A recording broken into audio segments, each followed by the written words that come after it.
है परिणाम की। अक्टूबर, नवंबर, दिसंबर ये अंतिम 3 वो महीने होंगे जहां पर हम बड़े अंजाम से जुड़ने जा रहे हैं। यदि अभी तक आप धैर्य बना करके रखे हैं तो अपने धैर्य को टूटने मत दीजिएगा। जो ईश्वर के प्रति जो आस्था और विश्वास कायम रखा है उस आस्था पर अडिग रखिएगा और उस पर डगमगाने मत दीजिएगा।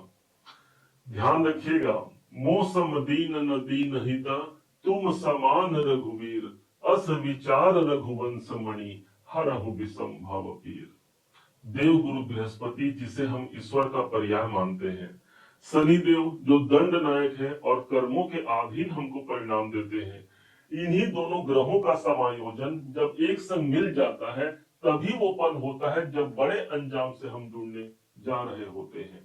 क्या वो परिणाम होंगे, इसको जानने से पहले हम समझते हैं क्या प्रमाण होंगे, क्योंकि प्रमाण यदि मजबूत है तो समझ लीजिए परिणाम भी मजबूत होगा।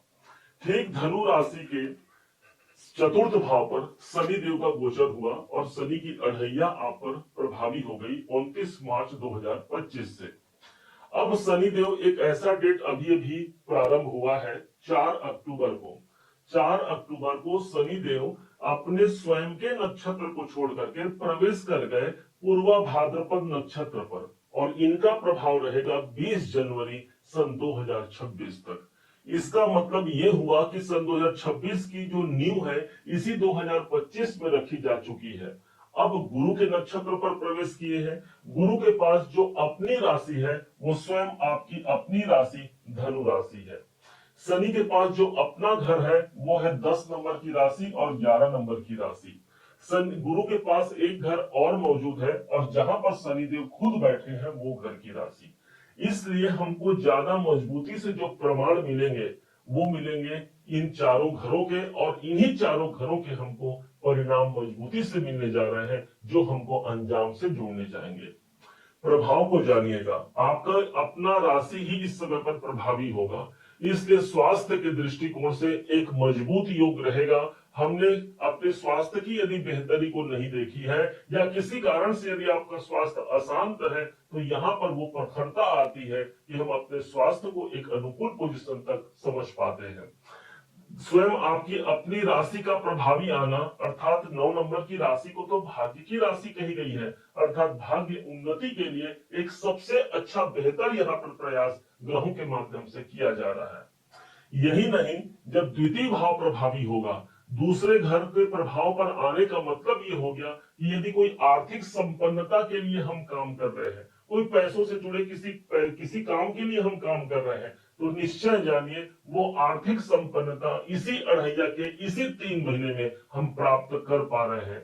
10 नंबर की राशि हमारे कर्म की राशि है। हमको काम करना है अपने धन के लिए, अपने परिवार के लिए, और वहां से हमको एक आर्थिक प्रसन्नता ही नहीं बल्कि एक ऐसा समय होगा जहां पर धन हम संग्रह करके रख पाते हैं। होता है कभी कभी जीवन में कि बहुत सा धन कमाने के पश्चात भी वो धन स्थिर नहीं रहता, लेकिन ये समय एक ऐसा समय है जहां पर हम धन की स्थिरता को देख पाते हैं।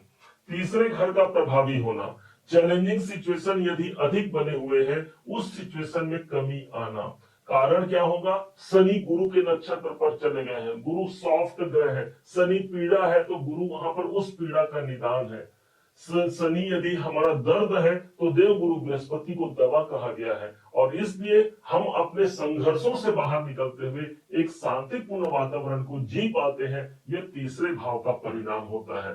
यदि आप ऑनलाइन गतिविधियों में संलग्न हैं, यदि आप मार्केटिंग में हैं, सेल्स में हैं, या फिर आप स्पोर्ट्स संबंधी कार्यों में हैं, आईटी में हैं, इन सब लोगों को विशेष यहाँ पर फल की प्राप्ति होने जा रही है। तीसरा भाव प्रभावी होने जा रहा है। अब आइए प्रॉपर उस स्थान पर चलते हैं जहां पर शनिदेव मौजूद है। शनि इस समय पर वक्री अवस्था पर चल करके ऑलरेडी तीसरे घर का परिणाम तो दे ही रहे हैं। अब चतुर्थ भाव चूंकि गुरु भी यहाँ पर सम्मिलित हो गए, गुरु के राशि पर बैठे हैं, गुरु के नक्षत्र पर आ गए, और तो और गुरु की दृष्टि भी 18 अक्टूबर से मिल जाएगी। सीधे गुरु हमारे पहुंच जाएंगे अष्टम भाव पर, और यहां से इनकी जो दृष्टि पड़ेगी, इनकी जो नवम दृष्टि है वो शनि पर पड़ेगी। अर्थात शनि यदि पीड़ा है तो उस पीड़ा से हम मुक्त हो रहे हैं। किसी कार्य में यदि डिले हो रहा है, विलंब हो रहा है, हमको लग रहा है कि भाई हमने तो अपना कार्य पूरा किया है, लेकिन पता नहीं क्यों विरम की स्थिति बन गई है। अब वहीं पर गुरु की दृष्टि आ गई है, अर्थात भाग्य की दृष्टि आ गई है। मेरे कर्म में मुझे भाग्य का साथ मिल गया। कोई प्रॉपर्टी संबंधित काम यदि अटका हुआ है, वो काम में कोई संचार नहीं बन पा रहा है, तो प्रॉपर्टी संबंधित कार्य हमारे आगे बढ़ने वाले हैं। हो सकता है कंस्ट्रक्शन के कारक शनिदेव हैं, ऑलरेडी आपके पास समय है 29 मार्च 25 से लेकर के जून 2027 तक आप किसी भूमि भवन वाहन या कंस्ट्रक्शन के कार्य में आप संलग्न हो गए। यदि इस फील्ड में आप बिजनेस भी कर रहे हैं, तो भी यहाँ पर शनि को गुरु का समर्थन मिलना आपके लिए एक शुभत्व की स्थिति को ही जन्म देगा। अब डेट वाइज यदि देखा जाए तो 18 अक्टूबर हमने बताया कि देवगुरु बृहस्पति उच्च पे हो रहा है।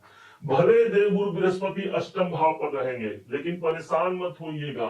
गुरु के अपने स्थान से ज्यादा कहा गया है, गुरु के दृष्टियों में बल होता है। क्योंकि एक गुरु के पास जाइए, वो पर्ण कुटी बना करके रहता है, लेकिन जिस पर उसका आशीर्वाद पड़ जाए, जिस पर उसकी दृष्टि पड़ जाए, वो निहाल हो जाता है। हम पर भी कर दो कृपा की नजर, ऐ श्याम सुंदर, ऐ मुरलीधर। ठीक उसी भावना को लेकर के देवगुरु बृहस्पति की जो दृष्टि पड़ेगी वो चतुर्थ भाव पर पड़ेगी। यहां से एक दृष्टि इनकी पड़ती है धन के भाव पर, अर्थात आर्थिक संपन्नता के लिए न सिर्फ यह नक्षत्र का प्रतिफल मिल रहा है, बल्कि गुरु का भी साथ हमको मिल चुका है। अगला डेट प्रारंभ होता है इसी 3 महीने के बीच में, और वो है 28 नवंबर सन 2025। समझिएगा, इस दिन शनिदेव अपने वक्रत्व अवस्था से बाहर निकलते हैं और ठीक चतुर्थ भाव पर ही मौजूद है, और ये 12वीं अवस्था पर आ जाते हैं। अर्थात जो काम हमने पीछे मुड़ कर देखना पड़ रहा है, अब वहां पर स्थिरता आ गई। अब वो बात नहीं रही, हम अपना फोकस बना पाते हैं, अपने मार्ग पर हम आगे चल पाते हैं। शनि की मार्गी अवस्था का प्रमाण होगा। चूंकि देवगुरु बृहस्पति के नक्षत्र पर है, तो अब वो अढ़ैया वाली बात नहीं, अब वो अशांति वाली बात नहीं रहेगी। इसी 3 महीने में अगला डेट आता है 5 दिसंबर सन 2025 का डेट, जिस दिन देवगुरु बृहस्पति अष्टम भाव से पुनः वक्री होकर के एक घर पीछे चले जाएंगे। मिथुन राशि पर इनका संचरण हो जाएगा, जो कि धनु राशि से ठीक 7वें घर पर होगा। जब यहाँ ये प्रवेश करते हैं, चूंकि इनके लिए ये घर जाना पहचाना है, एक बार 4-4.5 महीना पिछला इन्होंने काम कर चुके हैं ये, तो ऑलरेडी इस घर पर इनकी मजबूती पकड़ बन गई। और उस पकड़ता के कारण हमारे विवाह संबंधों को फिक्स करना, कोई बिजनेस संबंधी कार्यों को अच्छा करना, कैरियर में कोई रुकावट है, उन कार्यों को हम पूरा कर पाते हैं। और विशेष बात, इनकी दृष्टि आपके अपने राशि पर ही पड़ेगी, इसलिए हम स्वयं इस समय पर प्रसन्न होते हैं। मान सम्मान प्रतिष्ठा की प्राप्ति ही नहीं, बल्कि अपने लक्ष्य, अपने मुकाम को हासिल करके एक बड़े अंजाम से जुड़ पाते हैं। उम्मीद है आप सबने इसे समझा, आप सबने इसे जाना है। यदि आपने इसे समझा है, जाना है, और मेरे समझाने का प्रयास यदि आपको सार्थक लगा हो, मेरे समझाने का तरीका यदि आपको सार्थक लगा हो, तो हर बार की भांति इस बार भी अपना प्यार भरा लाइक और कमेंट करना कभी मत भूलिएगा। और हाँ, यदि अभी तक आपने चैनल को सब्सक्राइब नहीं किया है, सब्सक्राइब जरूर कीजिएगा। पुनः एक बार फिर आप सभी का दिवस बहुत मंगलमय हो, इन्हीं शुभकामनाओं के साथ। जय श्री राम।